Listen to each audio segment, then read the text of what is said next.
रहनुमा peoples party Shazia मरी का कहना है कि पीटीआई के दौरे हुकूमत में पाकिस्तान के तशख़्ख़ुस को बहुत नुकसान पहुँचाया गया। बतौर वज़ीर ख़ारिजा बिलावल भुट्टो ने दुनिया में पाकिस्तान के मुस्बत तशख़्ख़ुस को उजागर किया है।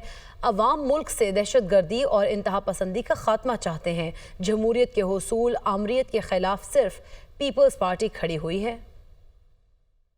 पाकिस्तान पीपल्स पार्टी वो वाहिद जमात नज़र आई। पाकिस्तान के जितने भी आप तारीख़ के औराक पलट के देखें तो आपको जमहूरियत के हुसूल और आमिराना सोच और रवैये के ख़िलाफ़ अगर खड़ी हुई कोई जमात नज़र आई तो वो पाकिस्तान पीपल्स पार्टी थी।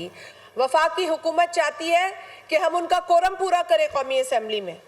वफाकी हुकूमत चाहती है कि हम उनके बिल्स को आंख बंद कर मंजूर करें। आज की जनरेशन और इसके बाद की जनरेशन, अल्फा जनरेशन, वो बच्चे तो कंप्यूटर पर ही सारा काम करते हैं। उनकी रिसर्च का दारोमदार कंप्यूटर है, इंटरनेट है। इंटरनेट की स्पीड स्लो है, मानने को तैयार नहीं है। जो इलेक्ट्रॉनिकली काम करते हैं वो ठप हो चुका है। हम डिजिटल नेशन की बात कैसे कर सकते हैं इस मुल्क को बनाने की?